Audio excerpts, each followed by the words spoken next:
Hola, ¿qué tal? Bienvenidos. Esto es Semana. Nos conectamos con ustedes en este 4 de octubre para hablar de política. Bueno, porque en realidad hay varios temas con el senador Miguel Uribe, a quien ya vamos a saludar.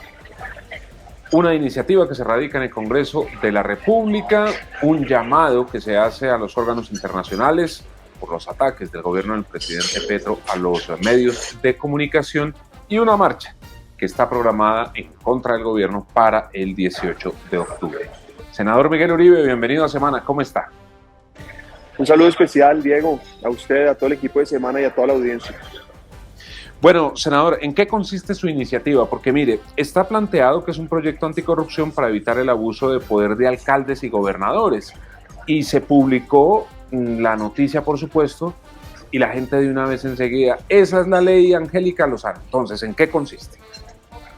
A ver, lo primero que hay que resaltar es que hoy existe una inhabilidad, Diego, para que una persona no pueda aspirar, una persona cercana, ¿no? Hasta el 4º grado de consanguinidad o esposo, por ejemplo, de un alcalde no puede aspirar a la Cámara. La pregunta entonces es, ¿por qué no existe esa misma inhabilidad para saltar al Senado? El sentido de la inhabilidad prácticamente es evitar que haya abuso de poder, precisamente del alcalde que utilice su administración para apoyar a su pariente para llegar a la Cámara. Pues exactamente lo mismo debería pasar para limitar ese abuso de poder para quienes pretenden llegar al Senado. Usted habla de Angélica Lozano. Bueno, el mejor ejemplo para explicar este proyecto es precisamente Angélica Lozano y Claudia López. Claudia López, siendo alcaldesa, no debería haber podido tener o más bien, Angélica Lozano, siendo esposa de la alcaldesa, no debería haber tenido la posibilidad de aspirar al Senado, porque es evidente que hay un incentivo perverso de que Claudia López, siendo alcaldesa, apoye y acompañe a su pareja, pues en este caso, al Senado. Y obviamente, pues entre otras cosas, vimos muchas denuncias alrededor de uso de puestos, contratos, presiones para apoyar a Angélica. Es más, ustedes ahora en Semana recientemente han venido desarrollando una idea o una noticia sobre posible corrupción en el metro, que lo que busca precisamente es favorecer el proyecto político de Angélica Lozano. Entonces, lo que básicamente estamos buscando es que haya una ley coherente al Senado. Nosotros inicialmente comenzamos limitando para los gobernadores y para los alcaldes de distritos especiales, que lo que implica es que son probablemente, digamos, circunscripciones que tienen mayor capacidad presupuestal, burocrática, precisamente para que no haya ese incentivo de que entonces el gobernador o el alcalde lanza a la pareja o en su defecto a un pariente. Eso no está bien. Yo diría que este es un proyecto, si se quiere, anticorrupción, prodemocracia, porque además yo diría frente a Claudia y Angélica que probablemente la ley les permitía hacer lo que hicieron, pero no es ético, y mucho menos para ellas que han dicho, se han tratado de apropiar de el título de anticorrupción, de adalides con la corrupción. Entonces, pues no está bien, no está bien. Los bogotanos no vieron bien eso, entre otras cosas, por eso no le fue bien a Angélica, ni por eso, ni porque a Claudia le esté yendo bien, pero eso es otra discusión. Pero el punto, Diego, es que este proyecto lo que busca es hacer más justa la participación al Senado, que no haya ese desequilibrio, y por eso, entre otras cosas, aquí no se trata de ningún ataque a nadie. Evidentemente el ejemplo de Angélica y Claudia es fácil para entender la dimensión de lo que esto implica, pero lo que es evidente es que esta es una iniciativa apoyada por varios congresistas, que lo que queremos es un proyecto anticorrupción, un proyecto pro democracia y un proyecto que equipare las cargas para poder aspirar al Senado, porque finalmente esa también es la oportunidad de abrirle espacio a nuevas personas que no tienen pues el brazo político de un alcalde o de un gobernador. Claro, en este sentido, senador Miguel, ¿por qué la restricción solamente para la Cámara y no en el Senado? ¿Por qué el Senado quedó por fuera? Pues mire, por ejemplo, yo le agradecí mucho a Humberto Lacalle que está apoyando esta iniciativa, y yo le hicimos esa discusión porque pues finalmente eso viene desde la constituyente, y yo creo que el análisis primero lo hicieron, diría yo, de buena fe en aquel momento, y era prácticamente como la circunscripción de la Cámara es pues mucho más local o territorial, pues evidentemente había una relación directa más fácil de establecer entre esa alcaldía y esa circunscripción local de la Cámara. Pero lo que es evidente es que al final la inhabilidad lo que busca es que así tenga la capacidad o no de elegir el senador, por lo menos no haya abuso de poder para hacerlo. Me explico. Si usted es un alcalde, si usted es un alcalde de un municipio pequeño pues la capacidad de elegir a un senador es prácticamente imposible. Si usted es el alcalde de Bogotá, seguro elige a su pareja senador.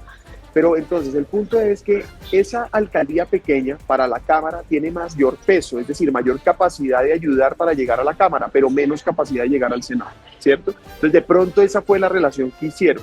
Pero lo que es evidente es que en este caso hay ciertas circunscripciones como gobernaciones que tienen poder, pues un poder evidente, territorial, amplio, como por ejemplo en el caso de las alcaldías como Bogotá y otros distritos especiales, que es evidente que si se ponen la tarea, pues eligen al que quieran senador, porque tienen los puestos, tienen los contratos, tienen la influencia, y eso es lo que nosotros tenemos que replicar, esa inhabilidad de la Cámara al Senado, vuelvo y repito, para equiparar las condiciones democráticas, para proteger la democracia, las instituciones, para evitar el abuso de poder, para desestimular ese uso inapropiado de recursos públicos para favorecer proyectos personales, entre otras para promover que los liderazgos, que haya renovación, ¿no? Que haya otro tipo de liderazgos, incluso pueden ser cercanos a los proyectos políticos de los alcaldes o gobernadores, eso ni mucho menos, eso pues puede pasar, pero que no sean parientes. Eso además ayuda a recuperar la confianza de los ciudadanos. Es decir, eso estimula, yo creo, una nueva cultura democrática, pero especialmente evita lo que pasó con Claudia López y Angélica Lozano, que vuelvo, repito, pudo haber sido legal, pero es absolutamente antiético, mucho más para ellas, que decían ser o tratan de hacerse parecer pues anticorrupción. Claro. Senador, esta iniciativa lleva pocas horas de haber sido radicada, pero ¿ya ha hablado con algunos de sus colegas? ¿Ya le han manifestado apoyo o cómo cree que va a ser el ambiente político para tramitar esta iniciativa? Diego, este es un acto legislativo, es decir, requería un mínimo de firmas. Conseguimos, si no estoy mal, 25 firmas y probablemente hubiéramos conseguido más si nos tomamos el tiempo de hablar con más senadores, pero 25 firmas de todos los partidos, desde Humberto de la Calle, Partido Conservador, Partido Cambio Radical, Partido de la U, Partido Liberal, Partido Colombia Justa Libres, Partido Centro Democrático, es decir, hice un esfuerzo de buscar, Partido Verde, de buscar una pluralidad, porque esto no se trata, primero no es un proyecto en contra de nadie, no es un proyecto que favorezca a un sector político, no, es un proyecto al revés, es a favor de todos los colombianos, es a favor de la democracia, es un proyecto anticorrupción, a todos nos interesa que no haya abuso de poder, bueno, a todos digo, espero que a todos nos interese que no haya abuso de poder, pero por lo general a la mayoría nos interesa eso. Y pues obviamente lo que sí es evidente es que la forma más fácil de explicarlo, insisto, es en lo que sucedió con Claudia y con Angélica, que a propósito, si hubiera pasado con Peñalosa y la esposa, hubieran acabado a Peñalosa, o si Álvaro Uribe hubiera puesto a su esposa, también lo hubiera perseguido, a una circunscripción diferente, ¿no? En la gobernación o en su efecto en la presidencia. A propósito, esto también nos abre el debate sobre la posibilidad o no de que Verónica Alcocer, por ejemplo, sea candidata presidencial. Es que el punto en esta iniciativa es: no puede haber abuso de poder, no puede haber un incentivo a utilizar mal los recursos públicos. Es que es muy injusto con los colombianos. Los recursos públicos se utilicen para apoyar proyectos políticos propios, como lo que hace Petro con las marchas, por ejemplo, o lo que han hecho algunos como Claudia López, y es utilizar los recursos públicos para apoyarse a sí mismos. Eso no está bien, eso está mal, eso es lo que genera desconfianza. Es por eso que la política está desprestigiada, por ese tipo de comportamientos. Entonces, pues son muchos los congresistas que respaldaron, y yo espero que un proyecto como estos pueda tener la facilidad de moverse después de las elecciones. Obviamente usted más que nadie sabe que de aquí a las elecciones la agenda legislativa está muy limitada, pero después de eso espero que coja una cierta velocidad, porque al final es importante, vuelvo, repito, es importante nivelar la cancha, y este es un proyecto anticorrupción, y este tipo de reformas que a veces parecen sencillas o parecen sin mucho fondo, ¿no? De pronto no son tan populares como muchos otros que echan mucho discurso pero hacen poco en contra de la corrupción, terminan siendo, estas pequeñas reformas sí terminan siendo muy impactantes para desincentivar ese mal uso de los recursos públicos a favor de proyectos políticos propios. Estando claro este tema, quiero preguntarle por otro asunto, senador, y es una constancia que usted presentó en la plenaria del Senado, por lo que ha pasado con los medios de comunicación, con los ataques a la revista Semana por parte de un grupo de indígenas. Pide usted a la ONU y a la CIDH que se pronuncien sobre lo que pasó y que verifiquen lo que está pasando. Es tan grave. Hay una frase que me llamó mucho la atención de lo que usted dijo ayer, y es que con lo que hace el presidente Petro, en cualquier momento pueden matar a un periodista en Colombia. Mire, Colombia es un país violento, tristemente, y Petro está profundizando la violencia. Cuando Petro tiene un discurso de odio y resentimiento, lo único que hace es estimular precisamente los actos agresivos en contra de la persona a la que esté en este caso atacando, en este caso periodistas. Mire, lo que vimos hace 6 días en semana es aterrador. Yo diría que no hay un hecho comparable hace 40 años, y decía yo ayer que lo único que uno podría, que el otro atentado en contra de los medios, obviamente en otras dimensiones y en otro nivel, pues es la bomba del espectador. Pero lo que es evidente es que hoy fue un atropello a la propiedad privada, hoy fue agresiones contra algunos de los funcionarios con bastones, mañana puede ser con armas. Y lo que yo prácticamente estaba diciendo ayer es que hay que tener atención sobre este punto, porque este problema se puede escalar. Y por eso es fundamental que los organismos internacionales estén atentos, intervengan y se pronuncien. Le mandé 2 cartas ayer. Una a la Relatoría Especial para la Libertad de Expresión de las Naciones Unidas, y otra a la Relatoría Especial de la Promoción y Protección de los Derechos de Libertad de Expresión de la Comisión Interamericana de Derechos Humanos. Porque es importante que sepan qué está pasando. Es que, ojo, la Fundación para la Libertad de Prensa, prácticamente la FLIP lo que ha dicho es que en promedio Petro ataca cada 2 días y medio a los periodistas y a los medios de comunicación. Prácticamente no pasa un día cuando Petro está atacando, señalando, cuestionando falsamente a los medios de comunicación porque no le aplauden ciegamente su gestión. Y no se trata solamente de Semana, se trata de prácticamente todos los medios. Hemos visto eso en Caracol Noticias, Caracol Radio, hemos visto eso en RCN, hemos visto eso en Red Más Noticias, hemos visto eso en El País, hemos visto eso en El Colombiano. Prácticamente todos los medios han sido víctimas del ataque de Gustavo Petro cuando presentan una noticia que no les gusta. Y eso no está bien.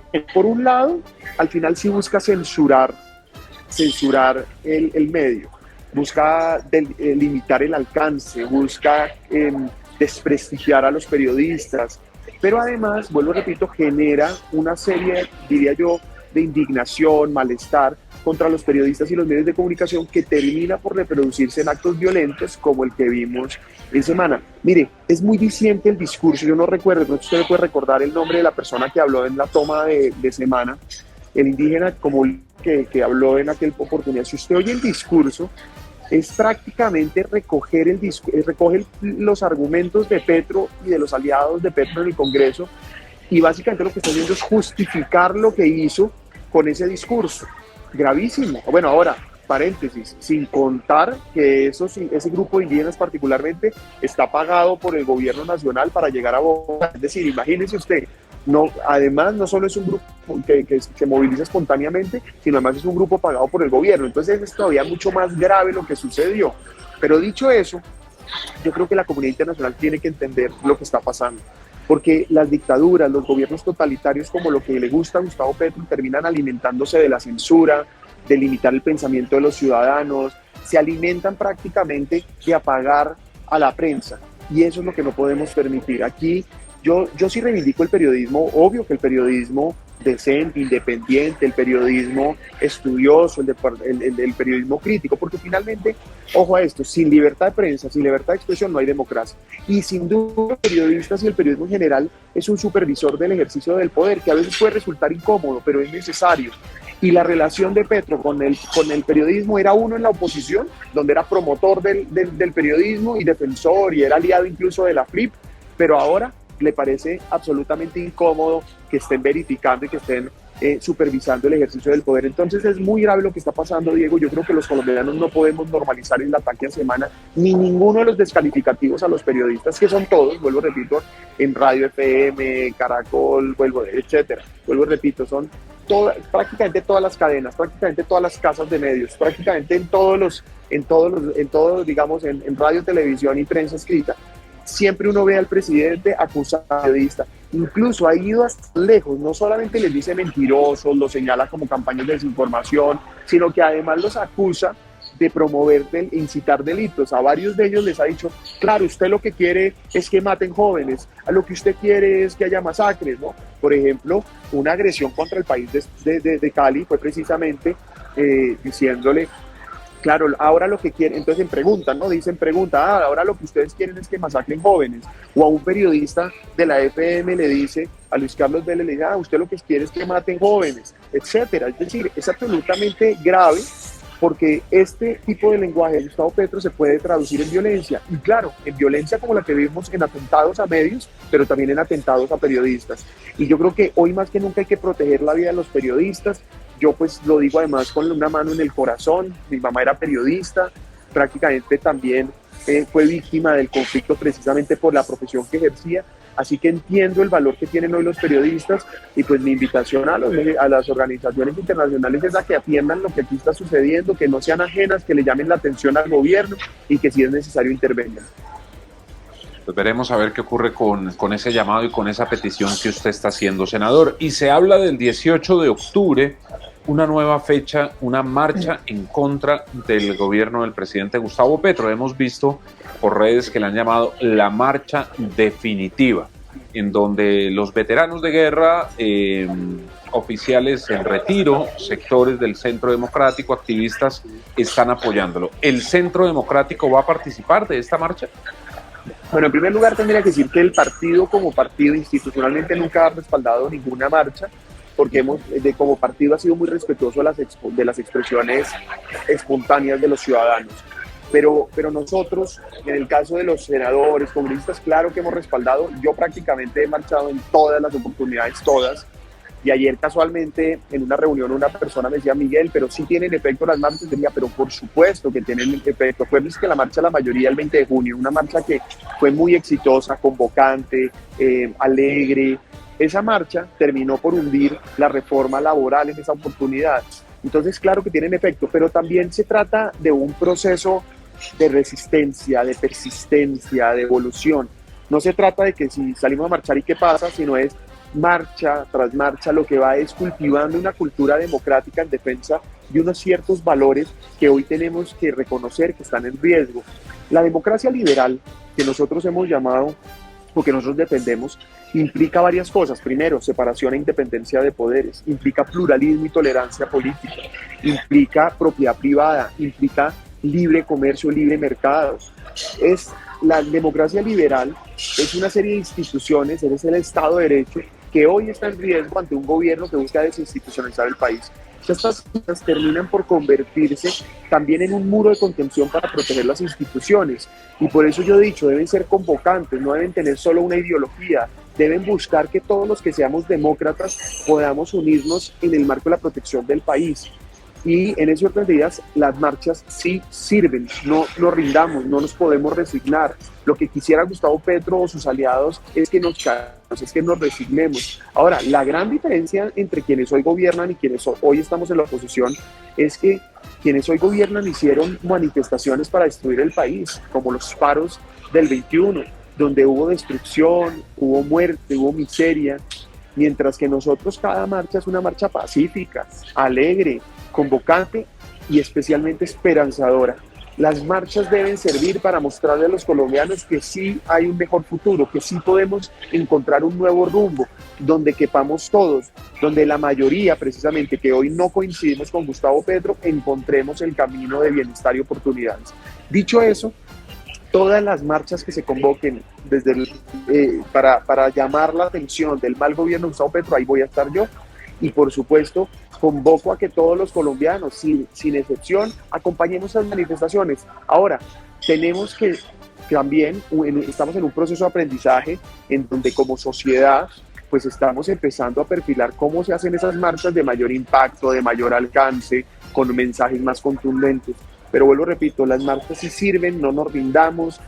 Salir a movilizarse es una expresión ciudadana evidente, necesaria, que además quienes hoy gobiernan en la oposición la reivindicaban, pero ahora muchas veces la desestiman. Lo que Gustavo Petro ha hecho atacando a las movilizaciones de la oposición, llamando, por ejemplo, arribistas a que marchan, esclavistas y muchas otras cosas, no solamente desconoce la realidad, porque los que marchan son de todos los estratos, de todos los sectores, de todos los colores, de todos los géneros, sino que además es absolutamente, diría yo, estigmatizadora. Precisamente para hacer lo que hace con los medios, lo hace también con la oposición y con los ciudadanos que no le aplauden. Terminaría con esto, Diego. Petro es absolutamente antidemocrático.